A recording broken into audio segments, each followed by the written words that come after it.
নমস্কার বন্ধুরা, কেমন আছেন সবাই? আশা করি অনেক অনেক ভালো আছেন, সুস্থ আছেন। তো আজকে আমরা এই ভিডিওতে জানবো বেশ কিছু টিপস, যে টিপসগুলো ইনভাইট করলে সিঁড়ি একদম চাকাচাক হবে, কথা দিলাম। আর এই সিঁড়িগুলো এমন সুন্দরভাবে হয় যেটা মানুষ আপনাকে শাবাশি দেবে। তো আমি বেশ কিছুটা টিপস আপনাদের দিব, যে টিপসগুলো আপনার অনেক কাজে লাগবে আর অনেক সুন্দর হবে আপনার কাজ। যদি বিশ্বাস না হয় আপনি নিজে ইনভাইট করে দেখে নিতে পারেন। আর আমি এই ভিডিওতে যে কথাগুলো বলবো, যেগুলো অনেক কাজের আর অনেক গুরুত্বপূর্ণ, ঠিক আছে? তো চলুন তাহলে ভিডিওটা স্টার্ট করছি আপনাদের জন্য। সিঁড়ি সুন্দর করা সব থেকে বড় একটা যে ভূমিকাটা রাখে, সেই ভূমিকাটা হচ্ছে আপনার ঢালাই ফিনিশিং। এগুলো সম্পূর্ণভাবে আপনার ক্লিয়ারভাবে করবেন আর খুব সুন্দর ফিনিশিং দেবেন, তাহলে মানুষ এটাকে দেখে পছন্দ করবে।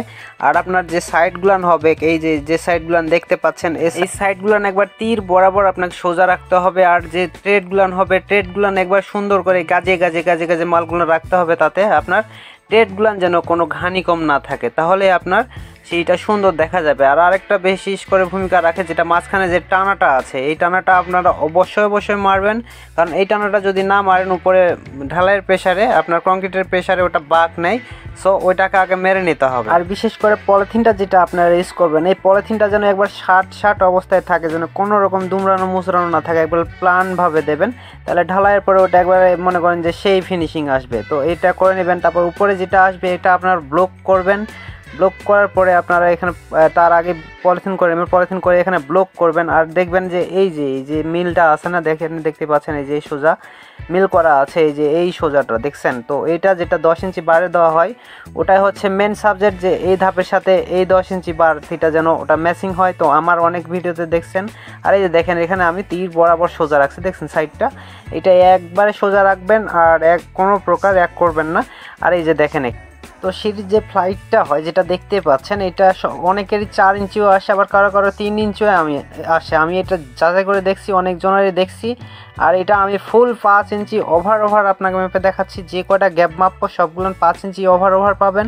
আর এটা একবার ফ্লাইটটা একবার ফুল ফিটনেস একটা পাবেন 5 ইঞ্চি, যে থিকনেসটা আসে 5 ইঞ্চি। তো আমার এখানে সবগুলাই 5 ইঞ্চি করে আসছে, নিচ থেকে উপর পর্যন্ত। অনেকের নিচে দেখা যায় 4 ইঞ্চি আছে, উপরে গিয়ে 3 ইঞ্চি হয়ে গেছে।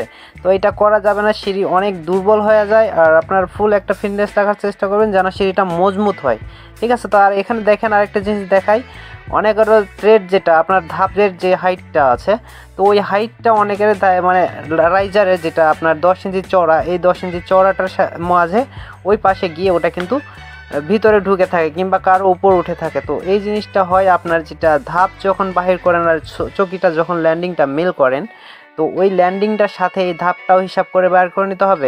ওই ল্যান্ডিংটা যে হিসাব করবেন, আপনার ধাপের সাথে ওই হিসাবটা আসে। তো আমার এখানে মাপে দেখাচ্ছি, আমার প্রত্যেকটা ধাপ, আমার রাইজার যেগুলো আছে প্রত্যেকটা 10 ইঞ্চি করে আছে। এখানে দেখতেই পাচ্ছেন 10 ইঞ্চি আছে প্রত্যেকটা। আর আপনার যে ট্রেডগুলান আছে, ট্রেডগুলান প্রত্যেকটা 5 ইঞ্চি করে আছে। তো এই 5 ইঞ্চি করে আপনার ল্যান্ডিংটা যেটা শাটার করবেন, ওই শাটারটা আপনার এই 5 ইঞ্চির সাথে সংযোগ হয়ে ওই ল্যান্ডিংটা শাটার হয়। অনেকে এটা প্রশ্ন করে, ভাই আমি পিলারটা কতখানি আমি ঢালাই করবো? ভাই আপনার গ্যাবে যে কয়টা হবে, আপনার কয়টা ধাপ হবে, এই ধাপটা হিসাব করে আপনার ওই যে হাইটটা আছে, ওই হাইটটা হয়। আর এখানে যেটা দেখাই দিলাম, যে সিঁড়ি কাঠটা যেটা মানে ট্রেডের যে কাঠটা আছে, এই কাঠটা অনেক সময় রাইজারে গিয়ে ঢোকে। তো এইটা হবে না, আপনার ওই মাপটা যদি ঠিক রাখেন তাহলে হবে না। এই যে দেখেন, এখানে দেখাই দিচ্ছি আমি, এই যে এই পর্যন্ত কাঠ কারো ঢুকে যায় ভিতর দিকে, আর কারো আবার একটু উপরে উঠে থাকে। তো এইটা হয় আপনার ওই যে ল্যান্ডিংটা যেটা শাটার করেন, আপনার চকিটা যেটাকে বলা হয়, ওই চকিটার যে মাপযোগটা আছে, ওই মাপযোগটা একটু যদি কম বেশি করেন, তাহলে এই কম বেশিটা আপনি সেটা আপনারা পাবেন, ওই পেয়ে যান। তো ওইটার জন্য ওই সমস্যাটা দেখা দেয়। আপনার ফিক্সড যে কটা ধাপ নেবেন, কয় ইঞ্চি করে হাইট দেবেন, এটা সম্পূর্ণ ঠিকঠাক রাখে, তারপরে আপনারা শাটারটা করবেন, ঠিক আছে? আর আমি এখানে ঢালাই দেখাচ্ছি। আর লাস্ট যে টিপটা হচ্ছে, এই টিপসটা একবারে গুরুত্বপূর্ণ, কারণ আপনার সিঁড়ির যে ডিজাইনটা করবেন, এই ডিজাইনটা হচ্ছে মেইন। আপনার ডিজাইনটার লুক, সর্বপ্রথম মানুষ ওই লুকটা ওখানে পড়ে আপনার সিঁড়ির ডিজাইনটার উপরে। তো সিঁড়ির ডিজাইনটা আপনার সুন্দর করতে হবে, আপনার মনের মতো একটা ডিজাইন দিতে হবে, ঠিক আছে? আর যে রডগুলান বাধাই করবেন, রডগুলান একবারে সুন্দর করে বাধাই করবেন। আপনার যে কেচি যে ইঞ্জিনিয়ার প্ল্যান দেবে ওই প্ল্যান মোতাবেকই বাঁধবেন, একটুও কম বেশি করবেন না, দেখবেন সেই শক্তিশালী হবে।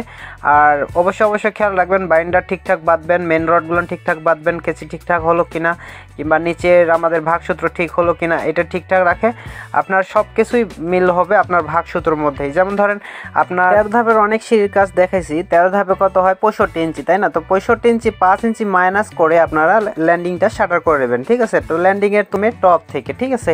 আর এখানে আমরা যেটা করি, আমরা 65 ইঞ্চি মেপে 5 ইঞ্চি মাইনাস করে ল্যান্ডিংয়ের তলি 60 ইঞ্চিতে করি, ঠিক আছে? তো এটাই হচ্ছে মেন সূত্র। আর প্রত্যেকটা ধাপ হিসাব করে আপনারা ল্যান্ডিংটা শাটার করে নেবেন, ঠিক আছে? তো এইভাবে শাটার করবেন, দেখবেন মেলে গেছে উপরওয়ালার দয়। তো ফ্লাইট থেকে দূরত্ব আপনার ল্যান্ডিংটা কতখানি থাকবে, তো এইটার উত্তর হচ্ছে আপনার একবারে ন্যায্য যেটা আপনার 130 ইঞ্চি যে প্রযোজ্যটা হয় 13 ধাপের জন্য 130 ইঞ্চি ওটা করে মাপ দিতে হবে। আর ল্যান্ডিং স্লোপিংয়ে মাপ দেওয়া যাবে না ওটা, এবার সোজা মাপ দিতে হবে। আর 12 ইঞ্চি ধাপের জন্য প্রযোজ্য হবে আপনার 13 ফিট, আপনার যেটা হবে 13 ফিট সোজা মাপ করে নেবেন।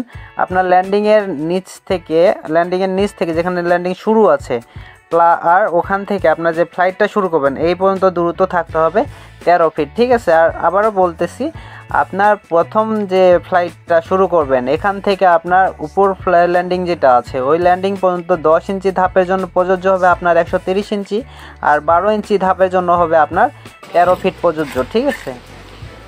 এটা হচ্ছে কাঠের টপ, আর এই যে দেখেন এই কাঠে তলি একবার সেম মিল আছে, প্রত্যেকটা ধাপ আপনার ওইরকম করে মিল হবে, একটু 19-20 হবে না। আপনার এই কাঠের নিচে একটা গ্যাপ পড়ে, ওই গ্যাপটাও পড়বে না এখানে, আমি দিচ্ছি আপনার। তো আমাদের ঢালাই ঠেকে গেছে, তো একটু আমি অপেক্ষা করছি, কারণ এই মশলাগুলো একটু নরম আছে, তো ওগুলো একটু জোড়ার জন্য অপেক্ষা করছি, কারণ এগুলো ফিনিশিং একটু দিয়ে দিই। পাটটা দিয়ে কুপে খাবে, এটা একটু ফিনিশিং দিয়ে দিব, কুমনি দিয়ে এখন মারতেছি, তারপর দেখাই দিব। এইটার টপ আর এই যে এটার বটম দেখেন, এই ধাপের বটম দেখেন, আর এই যে এটার টপ দেখেন, দুটোটাই দেখেন একবারে সেম মিল আছে।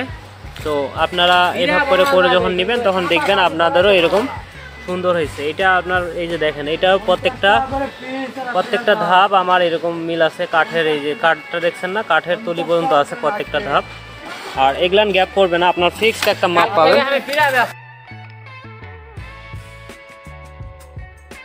না, প্রত্যেকটা ধাপ মিল হবে। এই যে দেখেন নতুন আরেকটা ধরলাম, এটাও দেখেন এই যে দেখছেন, তো প্রত্যেকটা এইভাব করে মিল আসবে, আপনারা এইভাব করে যদি মারেন তো এটা আমার কাছে অনেকটা বেস্ট, আর এটা আমার পছন্দের একটা ধাপ মারা, আর এইভাব করে আমি ধাপ মারি। টাইম দেখা যায় বিবেচনা করে যে ওটার থেকে একটু হলেও আপনার টাইমটা কম লাগবে, আপনি একটু নিজে ট্রাই করবেন, দেখবেন এটা ওটা থেকে আপনার এটা কম টাইম লাগবে। তো বন্ধুরা আজকের ভিডিওটা কেমন লাগলো আপনারা অবশ্যই কমেন্ট করে জানাবেন, আর লাইক করতে ভুলবেন না। যদি আপনার বিশেষ করে ভালো লেগে থাকে ভিডিওটা অবশ্যই লাইক একটা করে দেবেন, আর পাশে থাকা বেল আইকনটি ট্যাপ করে রাখবেন, ঠিক আছে? তাতে সবার আগে আমার নোটিফিকেশন পাইতে। তো ভালো থাকবেন, সুস্থ থাকবেন, এই কামনায় আজকের মতো বিদায় নিচ্ছি। কথা হচ্ছে আমাদের পরবর্তী নেক্সট কোনো ভিডিওতে, ততক্ষণ একটু অপেক্ষা করে রাখা।